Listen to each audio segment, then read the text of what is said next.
여러분 안녕하십니까? 저는 우당장명연구원장입니다. 오늘은 뜬금없는 내용을 가지고 한 말씀 드리려고 합니다. 다름이 아니고 소중한 신분증 도난 분실에 대하여 그 대처 방안에 대해서 말씀을 드리려고 합니다. 저 우당은 장명을 전문으로 하는 장명가입니다.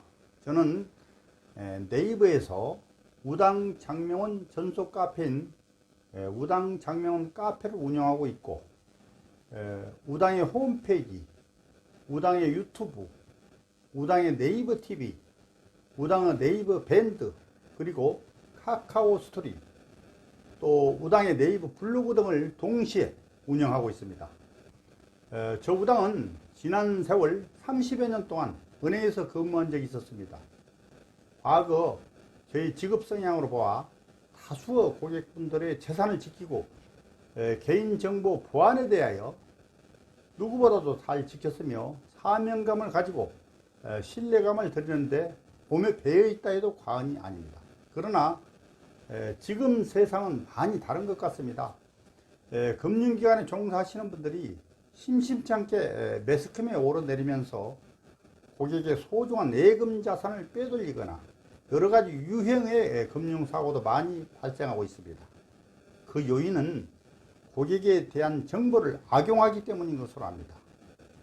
우리들 인간은 자본주의 사회에서의 자유시장 경제 체제하에서 시대가 갈수록 금융 여건의 다변화에 따른 금융권의 다양한 유니버셜 뱅킹 체제하에서 급속도로 발전하고 있는 인터넷을 통한 은행 거래가 확대됨에 따라 비대면, 즉 얼굴을 보지 않고 각종 금융상품의 가입은 물론 소위 오픈 뱅킹이라여 예금, 대출, 정권, 채권거래, 그 외 다른 거래가 있겠습니다만 다양한 거래 방법이 경쟁적으로 이루어지고 있으며 가시적으로 보이지 않은 은행 업무가 발빠르게 바뀌어가고 있는 추세입니다.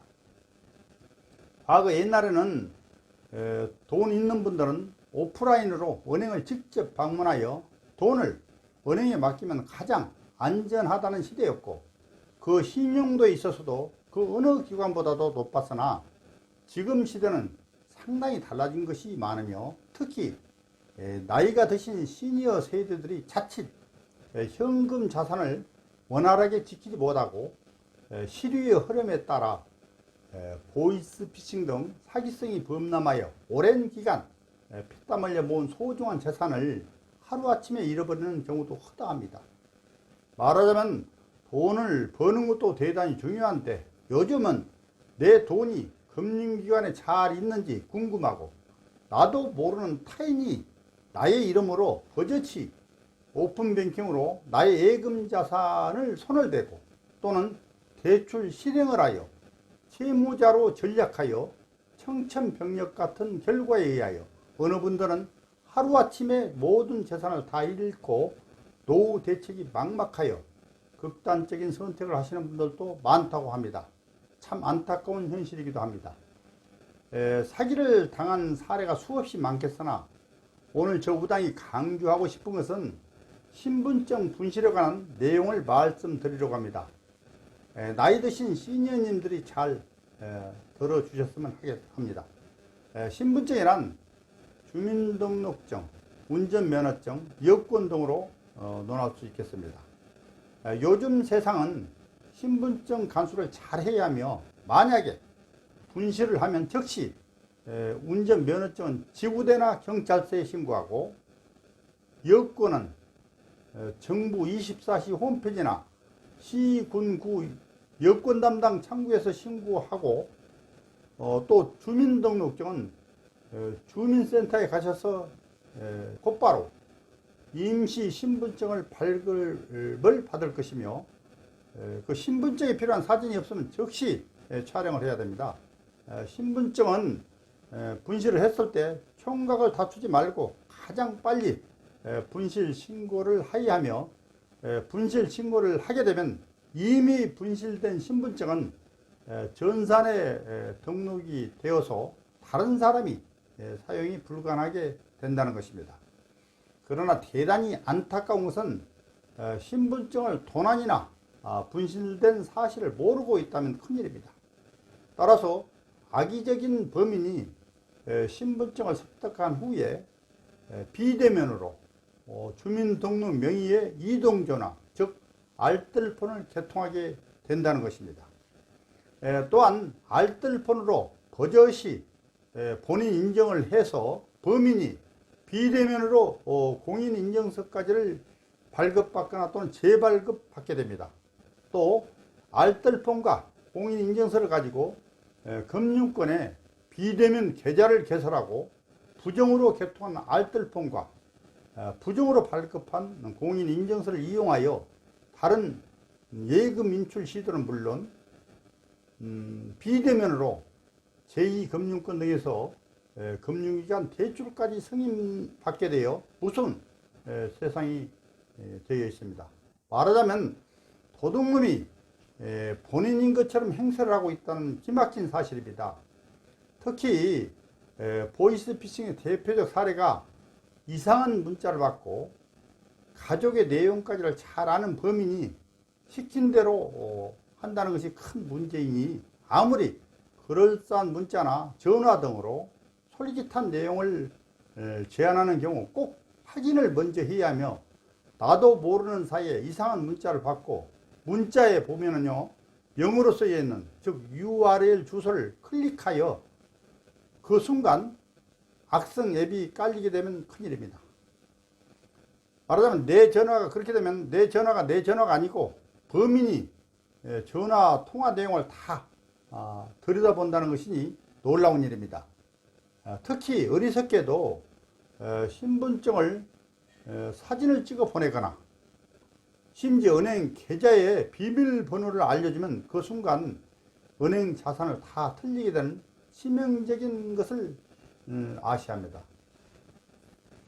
그래서 거듭 말씀드리니 아무리 위급한 상황이 발생했다고 모르는 어떤 상대방이 독촉을 하고 추궁을 해도 침착하게 천천히 대처해야 합니다. 세상에는 공짜는 없다고 보시면 됩니다. 그리고 은행 대출을 전화나 문자로 더 싼 이자 또는 더 조건 좋은 대출 등을 알려주는 것은 절대 믿지 않아야 되고 또 없다고 보시면 되겠습니다. 그러면 신분증을 도난이나 분실을 하면 악의적으로 범인이 비대면으로 이동전화 즉 알뜰폰을 개통하여 범인이 은행 거래를 할 때 본인 인증 확인을 위한 것인가, 그렇다면 비대면 즉 얼굴을 보지 않고 이동전화 개통을 아예 못하도록 그 예방대책으로 원천적으로 차단해 놓으면 예방이 가능할 것으로 압니다. 따라서 누구나 평소에 이 조치를 해 놓으면 좋을 것입니다. 따라서 상당 기간 신분증 분실 사실을 알지 못하더라도 예방이 된다는 것을 아시면 됩니다. 그렇다면 그 방법에 대하여 설명을 드리겠습니다. 공신력 있는 명의 도용 방지 서비스를 한국정보통신진흥협회에서 운영하는 msafe라는 사이트가 있습니다. msafer.org.kr 이런 사이트가 있습니다. 이 사이트에 방문을 하면 공인인증서나 간편인증으로 들어갈 수 있습니다.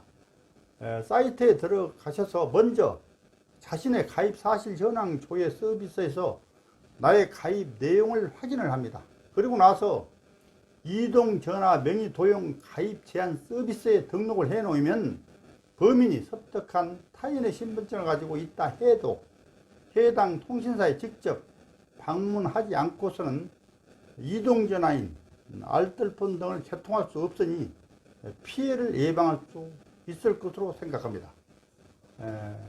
그런데요, 그런 등록을 해 놓으면 제한 서비스에 등록을 해 놓으면 본인이 또 다른 핸드폰 개통을 하실 때 처리가 안 되도록 되어 있습니다. 그때는요 다시 이 msafe 사이트에 들어가셔서 제한 서비스 등록을 잠시 해제하고 일 처리를 하신 후 또다시 제한 서비스 등록을 해 놓으면 될 것입니다. 만약 나이 드신 시니어분들이 하시기가 번거롭다면 자녀분들에게 해달라고 하시면 되겠습니다. 돈을 버는 것도 중요하지만 잘 지키는 것이 더 중요합니다. 이상 제가 여러분들에게 소중한 신분증 도난 분실에 관한 위험한 사실사항과 그 대책을 말씀드렸습니다만은 저 자신이 파악하지보단 더 좋은 방법이 있다면 좋은 정보를 공유했으면 합니다. 제 말씀 들어주셔서 감사합니다. 이상 마치겠습니다.